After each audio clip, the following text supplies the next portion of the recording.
Hello and welcome to the channel. इस video में हम लोग डेथ पेनल्टी के बारे में, इंडिया में क्या सिनेरियो है, इस बारे में एग्जॉस्टिवली जानेंगे।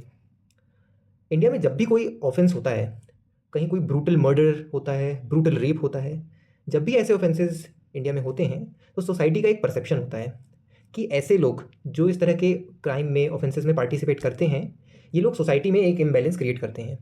सो इस इम्बैलेंस को ठीक करने के लिए ऐसे लोगों को डायरेक्टली डेथ पेनल्टी दे देनी चाहिए, तभी सोसाइटी में लॉ एंड ऑर्डर स्टैब्लिश हो पाएगा।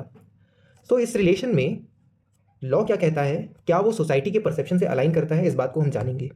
साथ ही साथ हम ये भी समझेंगे कि ज्यूरिस्प्रूडेंस क्या कहता है। तो स्टार्ट करते हैं। आप सभी ने देखा होगा कि वर्ल्ड वाइड बहुत सारी कंट्रीज़ डेथ पेनल्टी के रिलेशन में चेंजेस ला रहे हैं अपने लीगल सिस्टम में। बहुत सारी कंट्रीज़ ऐसे भी हैं जो कि जिन्होंने डेथ पेनल्टी को अपने पनिशमेंट से अबॉलिश कर दिया है। For example Nepal, United kingdom, south Africa, ऐसे बहुत सारी कंट्रीज़ हैं जो डेथ पेनल्टी को अब as a form of punishment prohibit कर चुके हैं। ओके, तो वीडियो को स्टार्ट करते हैं और हम सबसे पहले देख लेते हैं कि हम क्या सब इस वीडियो में कवर करने वाले हैं, जो किसी भी स्टूडेंट के लिए, किसी भी एडवोकेट के लिए, जो भी कोई डिस्क्रिप्टिव एग्जाम लिखने वाले हैं जिनमें death penalty is in the syllabus, उसके लिए सारी चीज़ें कवर हो जाए। तो सबसे पहले हम देखेंगे कि इंट्रोडक्शन, डेथ पेनल्टी होता क्या है, क्या इंडिया में डेथ पेनल्टी दी जा सकती है, उससे रिलेशन में कॉन्स्टिट्यूशन के कौन से आर्टिकल्स आ रहे हैं। ओके, दूसरा कि वो कौन से ऑफेंसेस हैं जिनमें डेथ पेनल्टी अवॉर्ड की जा सकती है। क्या सारे ऑफेंसेस में डेथ पेनल्टी अवॉर्ड की जा सकती है जो भी हीनियस टाइप के होते हैं, for example rape, murder. Okay, हम ये भी देखेंगे कि कौन से कोड्स डेथ पेनल्टी अवॉर्ड कर सकते हैं, ये जानना बहुत ज़रूरी है हमारे लिए। क्या सारे कोड्स, सारे criminal codes death penalty award कर सकते हैं। उसके बाद हम देखेंगे कि डेथ पेनल्टी के रिलेशन में प्रेसिडेंट और गवर्नर के क्या पावर्स हैं, वो अपने पार्डनिंग पावर को किस तरीके से एक्सरसाइज करते हैं। और लास्टली हम देखेंगे जजमेंट्स, जो कि एक बहुत इंपॉर्टेंट रोल प्ले करते हैं इंडिया में डेथ पेनल्टी के प्रोग्रेस में, डेथ पेनल्टी से रिलेटेड लॉ के प्रोग्रेस में। ओके, तो सबसे पहले हम देखते हैं कि डेथ पेनल्टी कैसे क्राइम्स में मिलता है। जो भी क्राइम सोसाइटी में एक इम्बैलेंस क्रिएट करते हैं और उन क्राइम्स को हीनियस फॉर्म ऑफ क्राइम के रूप में देखा जाता है, उन ऑफेंसेस के लिए डेथ पेनल्टी अवॉर्ड की जा सकती है। अब हीनियस क्राइम क्या होते हैं? ऐसे क्राइम जो सोसाइटी में बहुत हद तक लॉ एंड ऑर्डर पे क्वेश्चन रेज कर देते हैं। फॉर एग्जाम्पल, रिसेंटली आपको पता होगा आरजी कर रेप केस, कुछ टाइम पहले आपने देखा था निर्भया रेप केस। तो ये ऐसे इंसिडेंट्स थे जिन्होंने सोसाइटी में एक एजुटेशन क्रिएट कर दिया था, लोगों के मन में एक डर पैदा हो गया था। तो ऐसे ऑफेंसेस के रिलेशन में डेथ पेनल्टी की पॉसिबिलिटी बिल्कुल बनती है। एक चीज़ जो हमारे सबके मन में आती है कि कॉन्स्टिट्यूशन क्या इसे परमिट करता है, क्योंकि कॉन्स्टिट्यूशन में एक आर्टिकल होता है, आर्टिकल 21। कॉन्स्टिट्यूशन का आर्टिकल 21 ये कहता है कि हम सभी को फंडामेंटल राइट है related to life and liberty, and उस फंडामेंटल राइट को सिर्फ प्रोसीजर इस्टेब्लिश्ड बाय लॉ के थ्रू ही डिप्राइव किया जा सकता है। इसका क्या मतलब होता है? देखिए, हम सभी को अपनी लाइफ और पर्सनल लिबर्टी का फंडामेंटल राइट है, दैट इज़ हम किस तरीके से अपनी लाइफ लीड करते हैं, हम लाइफ में क्या करना चाहते हैं, उसकी फंडामेंटल राइट है वो। ओके, बट इसका एक एक्सेप्शन है कि अगर आप सोसाइटी में किसी तरीके से इम्बैलेंस क्रिएट करते हैं, ओके, या फिर कोई लॉ है जिसमें आपको आपके इस फंडामेंटल राइट को डिप्राइव किया गया है, तो वो law has to be just, fair and reasonable. ऐसा नहीं होगा कि लेजिस्लेचर कोई भी लॉ बना के आपके फंडामेंटल राइट को इन्फ्रिंज कर देगा, दैट इज अफेक्ट करेगा।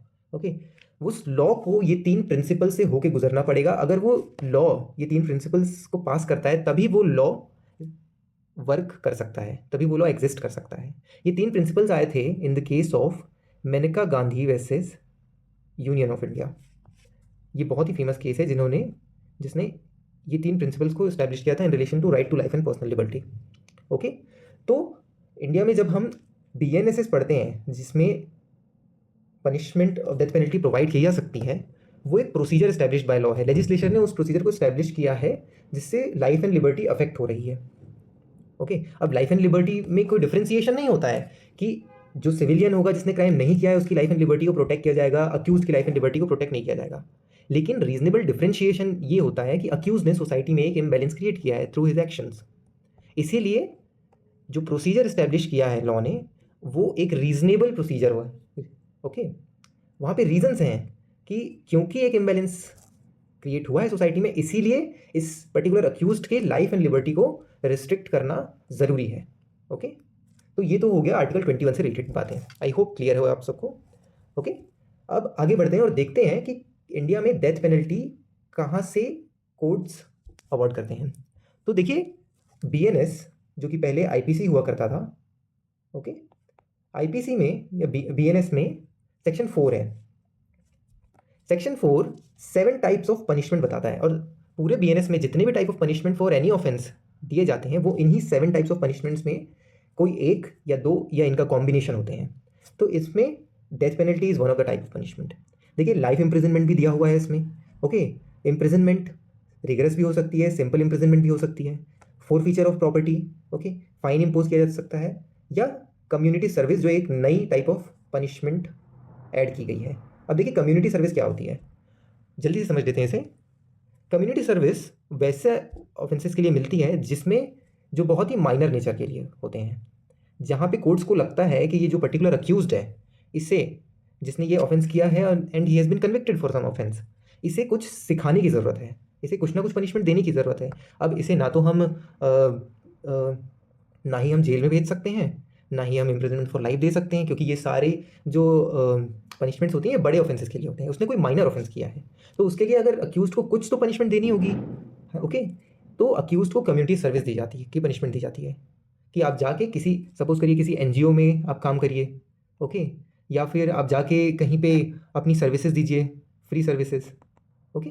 तो इस तरह से कोर्ट जो होती है रिफॉर्म करने का काम करती है, सो दैट जो कन्विक्टेड पर्सन है वो ग्रेविटी को समझे अपने ऑफेंस की और एक रिफॉर्म आए उसके अंदर, ताकि वो सोसाइटी में वापस सही तरीके से जाके रह पाए। ओके, अब उसके बाद देखते हैं कि किन टाइप के ऑफेंसेस में डेथ पेनल्टी अवॉर्ड की जा सकती है।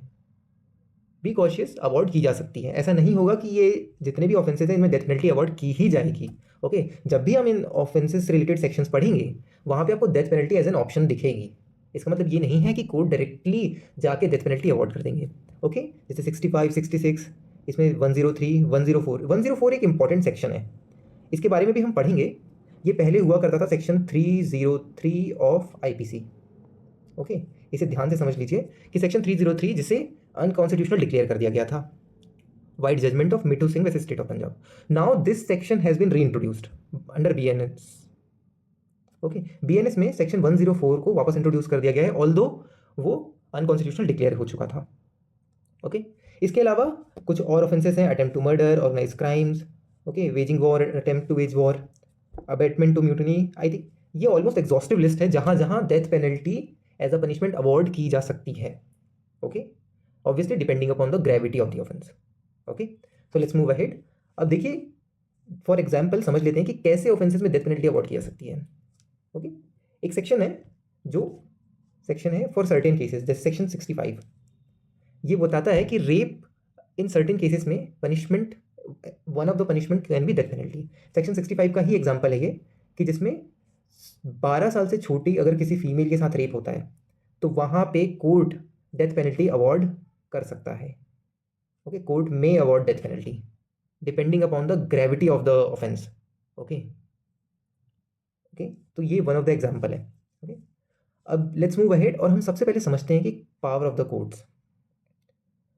Being a student we should know कि कौन से कोर्ट्स डेथ पेनल्टी अवॉर्ड कर सकते हैं। व्हाट डू यू थिंक, क्या पूरे criminal court death penalty award कर पाएंगे? तो this is not the case, पूरे criminal court death penalty award नहीं करते हैं। डेथ पेनल्टी अवॉर्ड करने का पावर अंडर बीएनएसएस सिर्फ और सिर्फ कोर्ट ऑफ सेशन और हाई कोर्ट को दिया गया है। ये देखिए लिखा हुआ है, कोर्ट ऑफ सेशन और हाई कोर्ट को, ओके, बीएनएसएस के अंदर। नाउ यहाँ भी एक जानने वाली बात यह है कि कोर्ट ऑफ सेशन भी जब डेथ पेनल्टी अवॉर्ड करेगा, ओके, सेंटेंस टू डेथ जब देगा, तो वो डायरेक्टली एग्जीक्यूट नहीं हो जाएगा।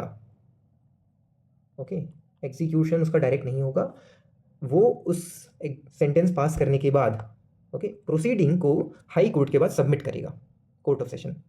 और कंसर्न्ड हाई कोर्ट यदि कंफर्मेशन देता है तभी वो डेथ सेंटेंस को एग्जीक्यूट किया जाएगा, अदरवाइज उसको एग्जीक्यूट नहीं किया जाएगा। In short, court of session की power related to death penalty is subject to confirmation of the high court. Okay, अब इस रिलेशन में कुछ सेक्शंस हैं जिसे जानना हमारे लिए ज़रूरी है, सो दैट हमें प्रोसीजर अच्छे से समझ में आ जाए।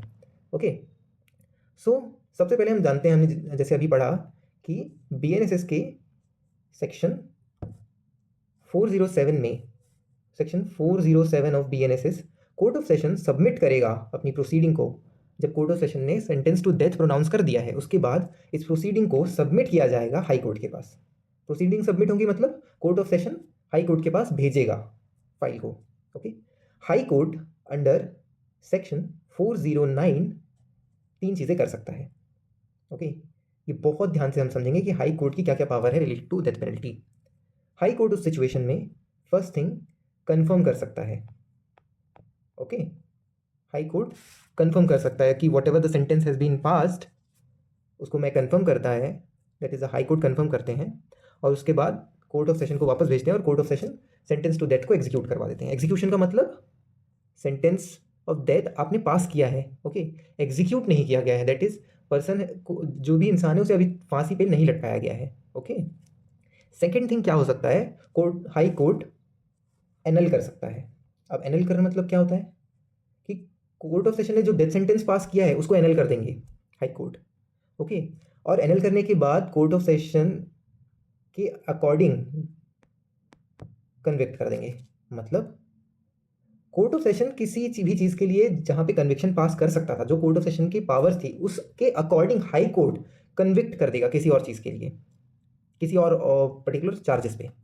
और थर्ड थिंग, कोर्ट क्या कर सकता है, कोर्ट अक्विट कर सकता है। ध्यान रखिएगा, हम हाई कोर्ट की बात कर रहे हैं, हाई कोर्ट की पावर्स हैं ये। कोर्ट या तो कन्फर्म कर देगा, सेकेंड थिंग एनल कर देगा उसके सेंटेंस को, और किसी और ऑफेंस के लिए वहाँ पे कन्विक्ट भी कर देगा। ठीक है, इसके साथ ही साथ कोर्ट एक और चीज़ कर सकता है कि कोर्ट यहाँ पे बोल सकता है कि आप एक काम करिए, आप फ्रेश ट्रायल चलाइए ऑन द सेम चार्जेस या अमेंडेड चार्जेस। ओके, कोर्ट ये भी बोल सकता है कि आप फ्रेश ट्रायल स्टार्ट करिए ऑन द सेम चार्जेस, या फिर हाई कोर्ट अमेंड करेगा चार्जेस को और उसके बाद कोर्ट ऑफ सेशन को वापस भेजेगा कि आप इस अमेंडेड चार्जेस पे वापस ट्रायल चालू करिए। और थर्ड ऑप्शन है अक्विट करना कि उस पर्सन को। ओके, तो ये सारी पावर्स होती हैं हाई कोर्ट की अकॉर्डिंगली। अब एक छोटी सी बात और जान लेते हैं फिर से। ओके, कि हाई कोर्ट जब ये पावर एक्सरसाइज करेगा तो अंडर सेक्शन 410 जो कन्फर्मेशन होगा या फिर जो न्यू सेंटेंस देगा, यहाँ पे हमने देखा राइट कि ये यहाँ पे न्यू सेंटेंस दे रहा है, हाई कोर्ट कन्विक्ट कर रहा है किसी और चीज़ के लिए, तो कोर्ट अगर कन्फर्मेशन देगा, न्यू सेंटेंस पास करेगा, ओके, जो भी ऑर्डर पास करेगा court, it has to be signed by at least 2 जजेस। Okay, it has to be signed by at least 2 जजेस। ओके, तो ये सारे हो गए procedure related to power of the court.